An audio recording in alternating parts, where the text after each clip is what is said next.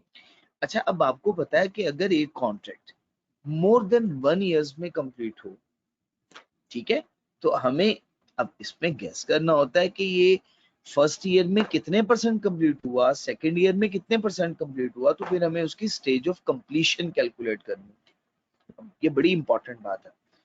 अगर हम stage of completion calculate करेंगे तो हमें एक ही बेस यूज करनी है, रेवेन्यू की भी, और वही बेस हमें यूज करनी है कॉस्ट की भी। मैचिंग कॉन्सेप्ट है, ठीक है ना, अकाउंटिंग का बेसिक कॉन्सेप्ट है। ऐसा ना हो रेवेन्यू को कैलकुलेट करते हुए हम बेस कुछ और यूज करें और कॉस्ट को कैलकुलेट करते हुए बेस कुछ और यूज करें। इन दोनों के लिए बेस सेम होगी, ठीक है ना। ये बात याद रखिएगा, क्योंकि हमने ये पढ़ लिया कि इस कॉन्ट्रैक्ट को, इस एसेट को कंस्ट्रक्ट करने के लिए कम से कम अंदाजा है 2 साल लग जाएंगे। अच्छा, अब नेक्स्ट क्या, progress to completion is measured on an output basis. अब देखिए यहाँ पे मेथड क्या यूज किया जा रहा है, आउटपुट बेसिस यूज की जा रही है।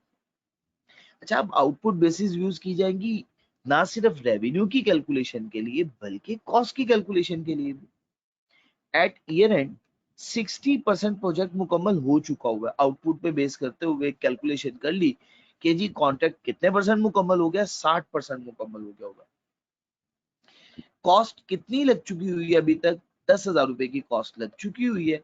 एस्टिमेटेड अंदाजा है कि मजीद कॉस्ट 18,000 रुपए की लगेगी और टोटल कॉस्ट होगी 28,000 की।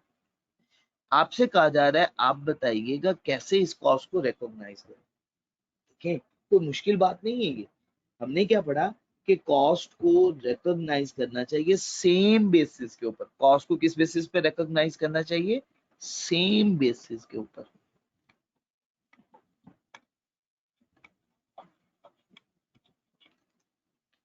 कॉस्ट रिकॉग्नाइज होगी ऑन सेम बेसिस। ठीक हो गया जी बच्चे। तो इसका मतलब है टोटल कॉस्ट 28,000 की है, मल्टीप्लाई करें 60% प्रोजेक्ट मुकम्मल हो चुका, तो जितने परसेंट प्रोजेक्ट मुकम्मल हो चुका हुआ है उतनी परसेंट कॉस्ट हमारी बुक्स ऑफ अकाउंट्स में रिकॉर्ड हो जाएगी। ठीक हो गया। तो बताइएगा 28,000 को अगर हम मल्टीप्लाई करें 60% से तो कितनी कॉस्ट बनती है बच्चे जी, 28,000 मल्टीप्लाई बाय 60%। जी शाबाश, 16,800। Excellent excellent. ये कॉस्ट हम बुक्स ऑफ अकाउंट्स में रिकॉर्ड करें। इन केस अगर एग्जामिनर आपको रेवेन्यू की अमाउंट भी बता देता, जैसा कि इस सवाल में नहीं पता, अगर वो रेवेन्यू की अमाउंट भी बता दे तो हम रेवेन्यू की अमाउंट का भी 60% कैलकुलेट करेंगे और कॉस्ट की अमाउंट का भी, और उसकी बेसिस पे हम कैलकुलेट कर देंगे ड्यूरिंग द पीरियड कितना प्रॉफिट रिकॉर्ड किया जाएगा। ठीक हो गया जी बच्चे, कोई प्रॉब्लम तो नहीं है? चले बच्चे। अच्छा बच्चे, अब क्वेश्चन 40 डिस्कस करते हैं। बिस्मिल्लाहिर्रहमानिर्रहीम। ठीक है जी बच्चे, क्वेश्चन नंबर 40, एग्जांपल 40। यकम जनवरी 20x8, X Limited enter into a contract to transfer product A and product B। अब अगर मैं आपसे पूछूं ये एक परफॉर्मेंस ऑब्लिगेशन है या टू परफॉर्मेंस ऑब्लिगेशन है, अगर हमें कोई और इंफॉर्मेशन नहीं पता तो हम कहेंगे टू परफॉर्मेंस ऑब्लिगेशन है। First one transfer of good A and second one transfer of good B. ठीक है जी। To Y limited in exchange for ₹1000। अब ये ट्रांजेक्शन प्राइस है, कितनी है transaction price? ₹1000। Product A product B to be delivered 28 फरवरी को प्रोडक्ट ए डिलीवर होगी और 31 मार्च को प्रोडक्ट बी डिलीवर होगी। जैसे ही गुड्स ट्रांसफर होंगी उसी वक्त कंट्रोल भी ट्रांसफर हो जाएगा। जी, there are two specific distinct performance obligation. Excellent. There are two distinct, या इसे हम कह सकते हैं सेपरेट स्पेसिफिक परफॉर्मेंस ऑब्लिगेशन। ठीक हो गया ना? फर्स्ट वन प्रोडक्ट ए है and second one product B है। प्रॉमिस ये है कि ट्रांसफर की जाएगी प्रोडक्ट ए और B as a separate performance obligation. 400 allocate किया गया है प्रोडक्ट ए के लिए और 600 एलोकेट किया गया है प्रोडक्ट बी के लिए। Allocated transaction price among performance obligation, वो भी एग्जामिनर ने हमें खुद बता दी इस question. X limited has unconditional right. अगर राइट अनकंडीशनल हो, जैसे ही गुड्स ट्रांसफर होंगी उसी वक्त रिसीवेबल भी रिकॉर्ड हो जाएगा, पेमेंट ड्यू हो जाएगी। ठीक हो गया ना बच्चे? क्योंकि ये अनकंडीशनल है, इसके लिए कंडीशन नहीं है कि प्रोडक्ट ए डिलीवर होगी, जैसे ही प्रोडक्ट ए डिलीवर हो जाएगी हम रिसीवेबल रिकॉर्ड कर देंगे, क्योंकि अनकंडीशनल राइट है। ठीक है ना? पेमेंट का on delivery of each product. First one situation ये है। सेकंड वन सिचुएशन में payment for the delivery of product A is conditional on the delivery of product B. कहते हैं आपकी पेमेंट उस वक्त तक ड्यू नहीं होगी जब तक आप प्रोडक्ट ए और प्रोडक्ट बी दोनों डिलीवर नहीं कर देते। दैट मींस कि अगर अनकंडीशन हो, कंडीशन जब तक खत्म ना हो जाए तब तक हम रिसीवेबल रिकॉर्ड नहीं करते, तब तक हम क्या रिकॉर्ड करते हैं? रिकॉल करें, हमने बहुत डिटेल डिस्कस किया हुआ है। शाबाश शाबाश। हम उसे कॉन्ट्रैक्ट एसेट रिकॉर्ड करते हैं। क्या रिकॉर्ड करते हैं? Contract asset. तो बच्चे अब हम इसकी बेसिस पे एंट्रीज पोस्ट करते हैं, क्योंकि क्वेश्चन में एग्जामिनर ने हमसे रिक्वायरमेंट ही ये की है कि आपने जनरल एंट्रीज रिकॉर्ड करनी। तो बच्चे फर्स्ट वन सिचुएशन ए की बेस पे मैं एंट्रीज रिकॉर्ड करता हूँ।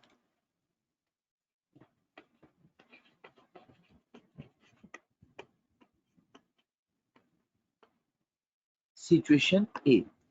ठीक हो गया जी बच्चे? तो बच्चे डेट थी 28 फरवरी 28 फरवरी मेंशन की 20x8। ठीक हो गया जी बच्चे?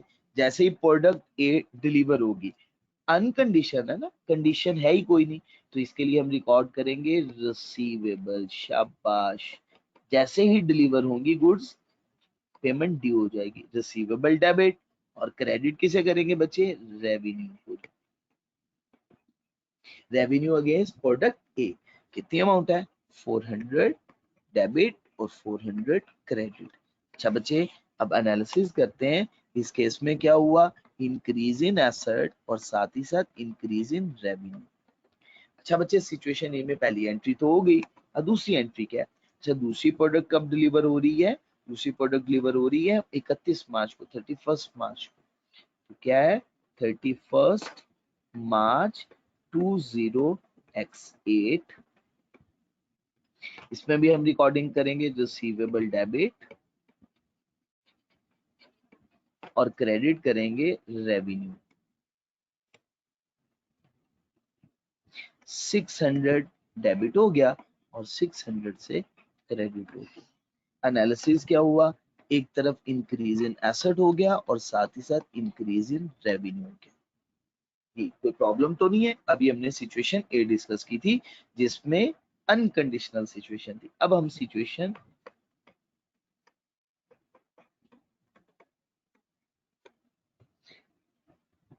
बी डिस्कस करते हैं, या सेकंड वन सिचुएशन डिस्कस करते हैं। जस्ट 1 मिनट, क्या हो गया,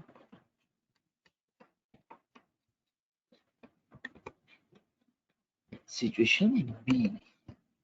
अच्छा बच्चे, अब ये कंडीशनल है, याद रखिएगा। अच्छा, फर्स्ट वन 28 फरवरी, जब तक कंडीशन पूरी नहीं हो जाती, याद करें, जब तक कंडीशन पूरी नहीं हो जाती तब तक कॉन्ट्रैक्ट एसेट, एक्सीलेंट, क्या रिकॉर्ड करना है, कॉन्ट्रैक्ट एसेट। और बच्चे हम क्रेडिट किसे करेंगे, रेवेन्यू को रिकॉर्ड करेंगे। रेवेन्यू क्रेडिट हो जाएगा कितनी अमाउंट से, 400। ठीक हो गया जी बच्चे। अच्छा, जैसे ही 31 मार्च 20x8 पे प्रोडक्ट बी भी डिलीवर होगी, अब हमारे लिए क्या हो गया, रिसीवेबल रिकॉर्ड हो जाएगा। शाबाश। अब जरा एहतियात से देखिए, रेवेन्यू कितनी अमाउंट से रिकॉर्ड करेंगे, प्रोडक्ट बी के लिए रेवेन्यू रिकॉर्ड होगा 600 से, ये रेवेन्यू रिकॉर्ड हो गया।